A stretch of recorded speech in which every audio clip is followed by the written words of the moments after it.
தேவனுக்கு பிரியமா தான் சகல நன்மையும் சகல பாதுகாப்பும் சகலவற்றையும் ஆண்டவர் செய்கிறவராக இருக்கு. அப்போ தேவனுக்கு பிரியமா இருப்பது எப்படி? அல்லேலூயா. வாசிங்க பார்க்கலாம். எபிரேயர் புஸ்தகம் 11ஆம் அதிகாரம் 6வது வசனத்தை வாசிங்க. முதலாவது காரியம், கர்த்தருக்கு பயந்திருக்கிறவர்களிடத்துல, தம் கிருபைக்கு காத்திருக்கிறவர்களிடத்துல ஆண்டவர் பண்றாரா?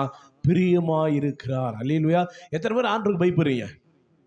எல்லா நேரத்திலும் கோபம் வரும்பொழுது, பகை வரும்போது, பிரியமில்லாதவங்க இருக்கும்பொழுது, தேவைகள் இருக்கும் பொழுது, ஆமென், உலக காரியங்கள், பெருமை, புகழ்ச்சி, இகழ்ச்சி, தாழ்மை, வறுமை, இதெல்லாம் இருக்கும் பொழுது நம்மளுக்கு அதிகமாக நம்மளுக்கு பிடிச்ச விஷயம் நம்ம கண்ணுக்கு முன்னாடி நிற்கும் போது, ஆனால் அது கர்த்தருக்கு பிரியமில்லா என்று தெரிந்தும் பயமில்லாமல் செய்வது, ஆமென், பொய் சொல்லுவது, களவு செய்வது, தேவனுக்கு பின்மாற்றத்தில் போவது, இதெல்லாம் பயமின்மை. அல்லேலூயா. ஆமென்.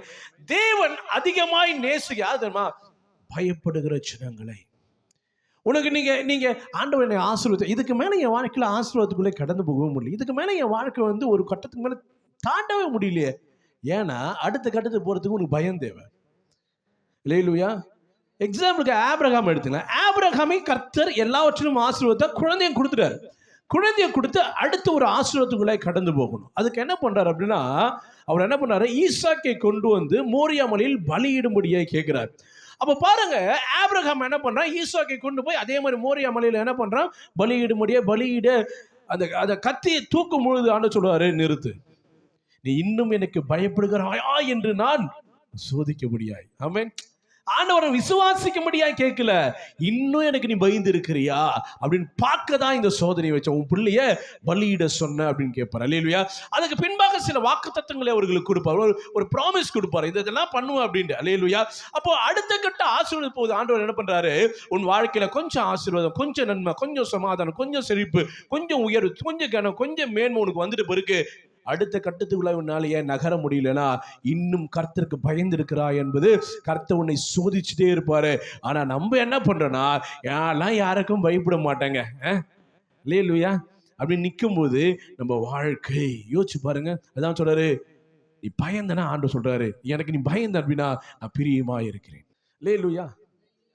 நீங்க தேவ பயம் இல்லாத வாழ்க்கை ஆசீர்வாதம். எவ்வளவு ஜெபம் பண்ணு, எவ்வளவு உபவாசம் பண்ணு, எவ்வளவு உண்மை முத்தமாய் காலையில ஏஞ்சி அக்கினியாய் ஜெபம் பண்றோம்ல, அப்படியே பக்கம் பக்கமா நீங்க பைபிள் வாசிக்கிறோம்ல, ஆனா தேவ பயம் இல்லை அப்படின்னா ஆண்டவருக்கு பிரியமா இருக்கவே முடியாது. மோசே, ஆபிரகாம், இப்படி எல்லாரையும் நீங்க எடுத்து பார்த்தா அவர்கள் தேவனுக்கு கடைசி வரைக்கும் பயந்து இருந்தார்கள். அதனால்தான் அடுத்தடுத்த கட்டத்துக்குள்ளாய் நகர்ந்து கொண்டே இருந்தார்கள். அல்லேலூயா. இன்னைக்கு நிறைய பேர் என்ன பண்றோம் அப்படின்னா, சபைக்குள் வரும் பொழுது பரிசுத்தம், பயம், என்ன போல ஒரு பரிசுத்தமான இந்த உலகத்திலேயே கிடைக்கான்ற மாதிரி மூஞ்சி வச்சுன்னு வர்றது, என்ன மாதிரி ஒரு நல்ல பிள்ளை இல்லைன்ற மாதிரி ஒரு மூஞ்சி வச்சுன்னு வருது. நான் ஆண்டவருக்காய் சகலமும் சகிப்பேன், ஆண்டவருக்காய் நான் இதை செய்வேன். அல்லேலூயா. ஆண்டவர் சொல்றாரு, என் கூட இருக்கும் போது இல்லை, இல்லாத பொழுது நீ எவ்வளவு பயப்படுற?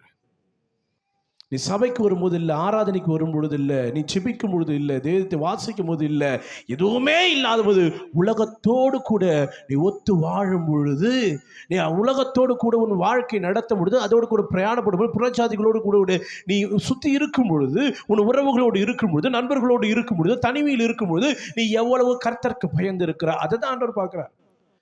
நீ சபையில வந்து பயப்படுற ஆண்டவர் கேட்கல, என் பிள்ளை எனக்கு முன்னாடி பயந்து தான் இருப்பான், ஆனா பின்னாடி 25 வருஷம் கழிச்சு ஆண்டவர் ஆபிரகாமுக்கு ஈசாக்கை கொடுக்கிறார். அவர் ஒரே ஒரு பிள்ளை, அவன் மேல அளவு கடிந்த அன்பை வச்சிருக்காரு. ஆனா அந்த இடத்த சொல்றாரு, அந்த பிள்ளைய வந்து எனக்கு பலி கொடுன்றாரு. அல்லேலூயா. ஏன்? அதிகமாய் அன்பு வைத்திருக்கிறான். அவன் தான் அவனுடைய வம்சத்தின் வித்து, அவன் தான். ஆனா அவனை பலி கொடுக்கும் பொழுது கூட அந்த எக்ஸ்ட்ரீமா ஆண்டவர் பார்க்கிறார். அந்த எக்ஸ்ட்ரீம். அல்லேலூயா. இன்னைக்கு சின்ன காரியத்தோடு பலியிட மாட்டோம். ஆனால் ஆபிரகாம் அன்னைக்கு தன் பிள்ளையை கேட்கும் பொழுது எடுத்து வந்து பலியிட முடியாய் வந்தான். அல்லேலூயா. ஆண்டவர் சொல்றாரு, இன்னும் எனக்கு பயப்படுகிறாயா என்று. அன்னைக்கு உன் தகப்பன் தேசத்தை விட்டு எனக்கு பயந்து வந்த கீழ்பிடித்து, ஆனால் இன்னைக்கும் அல்லேலூயா. ஆமென். ஒருவேளை உங்க வாழ்க்கை பழைய பயம் இல்லைன்னா ஆண்டவர் உங்க மேல பிரியமாய் இருக்கவே மாட்டார். அல்லேலூயா.